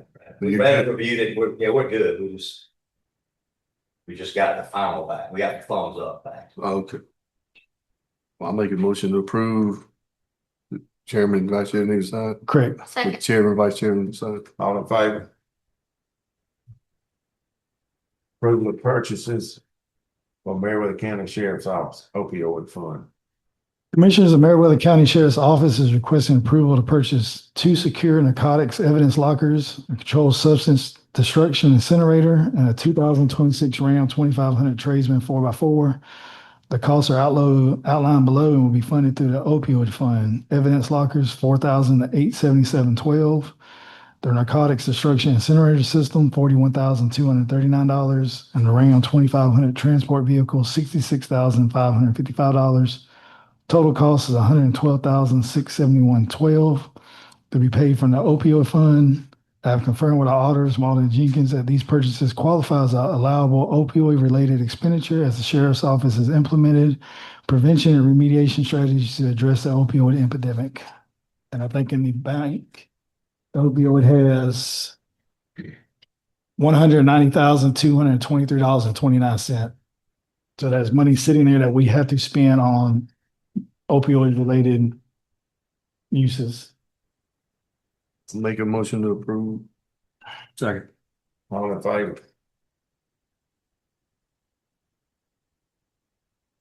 Approval of digital law library contract, probate court. Commissioner Judge Resnick has requested that the county law library transition to an online platform through Westlaw. The contracts have been reviewed by legal and revisions have been requested. We are currently waiting a response. If the requested changes are not acceptable, legal has advised that the contract as written is acceptable for execution. This agreement is a 3-year contract at a discounted rate, providing access for use of a public law library as well for the county courts and constitutional officers who currently utilize the law library. Legal won't say 1 year, but this is a 3-year contract at a discounted rate. I think that's the only holdup that Attorney Hill was asking for. But he said as written, he doesn't have a problem with entering into the agreement. What's the total cost? Is any of it going to be expensed from the county? See, here's $303 a month, 36 months, is that right? So around 10 grand. Yes, $303 for one, and then $367 for the second one. So that will be a cost incurred by the county. And this is a lock-in for 3 years.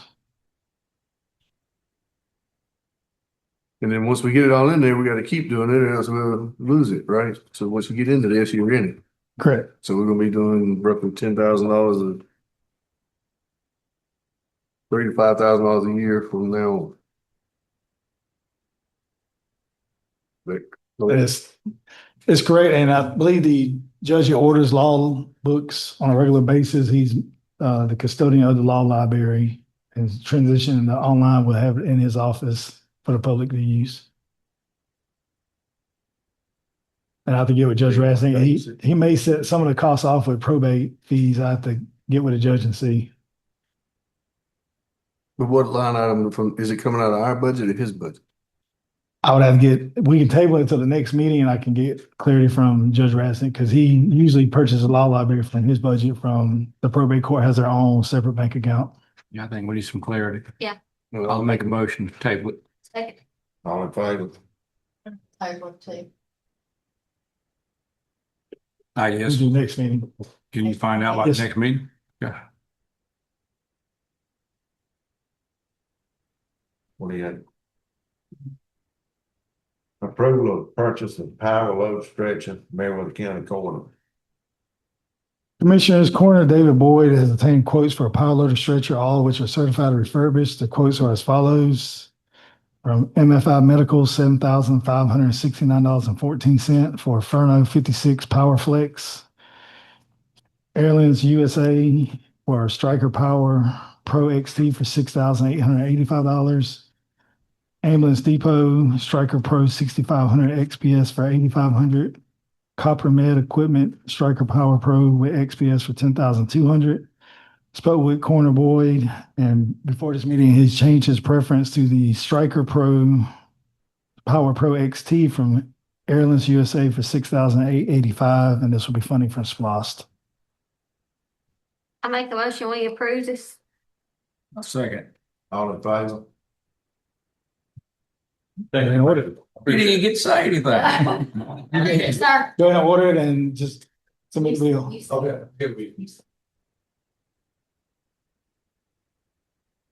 Approval of E911 expenditures confirmation report for fiscal year 2025. allow the chair to sign. Commissioners, in accordance with the requirements of the Georgia Department of Audits and Accounts, DOAA, all E911 fund expenditures must be submitted annually to the state of Georgia as part of our ongoing compliance obligations. These expenditures are reported directly from the E911 Fund 215 ledger. Staff is requesting approval of the recommended reported expenditures and authorization for the chairman to sign the confirmation report. This gets us one step closer to being in compliance. Make a motion to approve. All in favor? Approval of correct VIN number for surplus vehicles for the March 24, 2026 regular meeting. Commissioner, staff has identified 4 vehicles with incorrect VIN numbers when retrieving titles for surplus vehicles, and 4 vehicle year numbers or years are incorrect. Additional replacement titles will need to be issued for 3 vehicles whose titles cannot be located. Staff will post the vehicles with available titles on GovDeals this week, and the remaining vehicles will be listed once the replacement titles are received. The vehicles that are incorrect are listed below, and the corrections are listed in red. Asset ID 340 Ford 2012 should be 2013, and the title or the VIN number should be a T after the second A. Asset 312 should be a 1998, not a 1997. Asset 350 VIN number should have a 7 after the 6 and remove the 0 between the 6061, and we need a title for that one. Asset 351, we just need a title. Asset 355 should be a 1997, and the VIN number 5135 should be 3135. Asset 608, VIN number 750 should be 950, and we need a title for it. And then P-06 should be a 2015 and not a 2014. We just want to be transparent with the records and make sure we have the correct vehicles and VIN numbers listed for surplus. Is there any cost associated with it? No, sir, it's just a correction of the minutes and the records. Well, $8 title fee, I think, is the replacement title. Sorry. Replacement titles, I think are like $8. Yes, $24 for 3 titles. I'll make a motion to approve the changes outlined by the staff. Second. All in favor?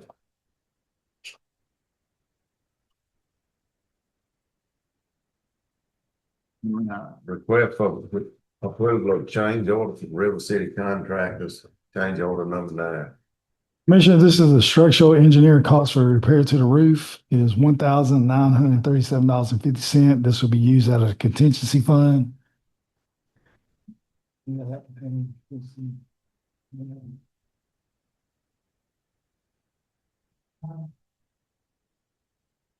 that the only That item? would, this is the only engineering, it's the $135,000 for the roof repair. This is the engineering's cost for that estimate. Last week, I believe he said that he had estimated at 6,000. I think it came in at 19. Yes. I'll make a motion to approve. Okay. All in favor? They need a chairman to sign. Allow the chair to sign. Report from ACCG Legislative Coordinator, Vice Chairman Smeltzer. This should be the last report y'all have to get for this year because they are out of legislation now. Their session is over, but here's a few updates, and then I do have a list of all the bills that I can give you later. The ones that did pass and the ones that didn't. If you want me to look up any, I can let you know anything else about them. So some that are important, House Bill 244, it was passed. This one does require constitutional officers and certain state and local public officers and employees to cooperate and provide the information for the county's financial statements and audit reports. And if the person does not do them in a timely manner to complete the audit, the state auditor may extend the deadlines, and under conditions, the county may withhold compensation to the employee. The Georgia Next Generation 911 funding, they've approved to put it as a constitutional amendment. That would be the House Resolution 1243. And if approved by voters, then it authorizes the General Assembly to create the Georgia Next Generation 911 Fund, with monies used exclusively for the expansion, maintenance, and operation of the 911 systems throughout the state. There's a Property Tax Administration, Senate Bill 566. It was passed. This bill established a new statewide notice of assessment and revises the property tax bills to help focus the taxpayer on the information that is actionable to them, such as the value, the exemption, and appeal options. They were trying to make this more simplified so that citizens can know quicker and easier without being distracted by the stuff on their tax bills. Out-of-network ambulance billing passed, the House Bill 506. It was amended and has some other language from Senate Bill 462, but the way it passed was that it includes out-of-network ambulance services and requires insurers to cover these services at either their cost, a previously agreed contracted rate, or 325% of the Medicare reimbursement rate. It does not include ambulance services to go in between medical facilities though. So not from going from hospital to hospital. And that one passed on the last day. And then the school zone safety cameras, they're back focused on those. It passed. These bills set significant new regulations on the automated traffic enforcement devices in front of schools. They can only receive or renew a state license to employ these devices if a referendum is passed by voters every 6 years. They must employ signs with flashing yellow lights when the devices are authorized to issue citations. They are allowed to enact stricter hours of operation than the state law provided. They can only ticket those if you're going 10 miles an hour over the posted speed limit in the school zone. And it will keep the fine proceeds. The schools will not receive them, but cannot assess a fine exceeding $75 for the first violation and $125 for second or subsequent violations. And it must only use the proceeds for law enforcement or public safety initiatives and not to fund the salaries of law enforcement officers. So there's some of the big ones that passed, but then like I say, we have a list if anyone would like it of all the ones that passed. Thank you. Board County Administrator. Commissioners, we received financing approval for Smart Cop. I got that today. I just looked at my email. We got some updates on the courthouse. I'll be forwarding to the board. I think they're working on the structure of the roof, it looks like. The recreation director interviews, MLAC Fire Station. I went to Atlanta this weekend, rode by there. The doors are painted, the concrete is gone. I do have pictures of those. I met with Travis at River City on the courthouse timeline. The next phase will be a third floor HVAC, then the third floor courtroom, and then the first floor HVAC. Met with the coroner regarding Pathways Building C, the one in the back for a potential morgue. We're working on obtaining quotes for a transition to a morgue. We'll bring that back to the board for consideration.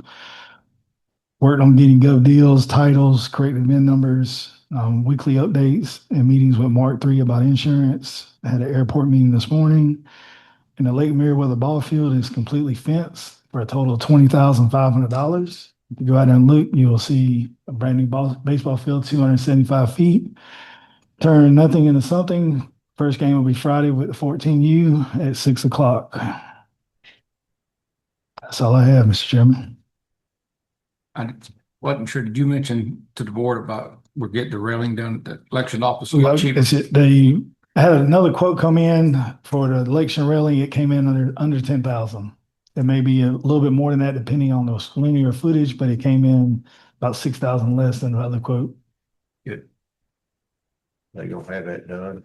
Eddie has instructed him to have it done by the 24th, I believe. Somebody needs to And he's find out already why got the steps aren't fixed yet, because that's what's holding the railing up. Yeah, he was supposed to start on the steps Wednesday. I don't know if it was this week or last week, but I'll double check on that. And I gave About a 5-hour job. the one with the handrails. He got his deposit on Friday to order and fabricate the Too material. bad you couldn't do it. I know. I'd save taxpayer a lot of money. Yeah. But yes, we were working to have all that done before Early voting. early voting. That's on 27th April. Yes, and I think Patty told the handrail the 24th was the deadline to have everything done. Board County Commission, Mr. Waterman.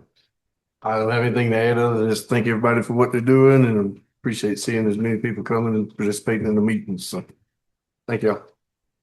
Vice Chairman Nelson. I just want to remind everybody that Keep Meriwether Beautiful Cleanup Day is April 25th. And if you'd like to join the team or just get out there and do it and take pictures and send them to us. We'd love to see everybody out. And the Cotton Fair is the next weekend on May 1st and 2nd. We'd love to see y'all at that too.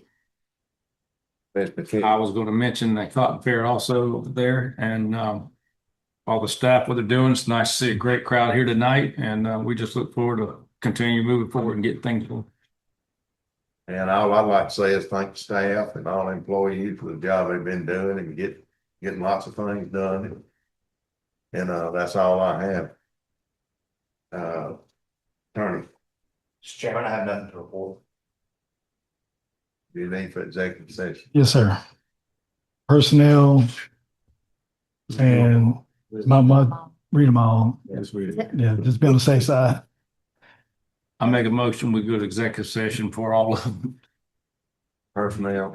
Personnel, Litigation. real estate. Let me read the future meeting dates.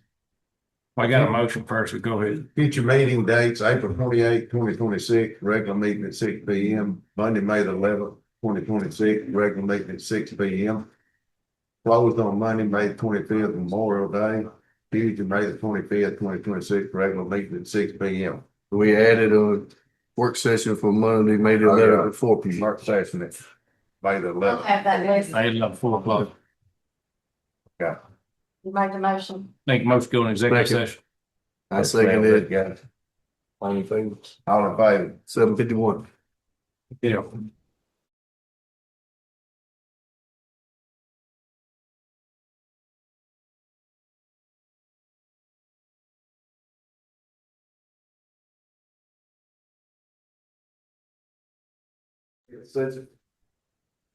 Second. All in favor? 8:45. I make a motion to approve all personnel. Matter discussed on executive session. Second. All in favor? Make a motion to adjourn. Second. All in favor? 8:45.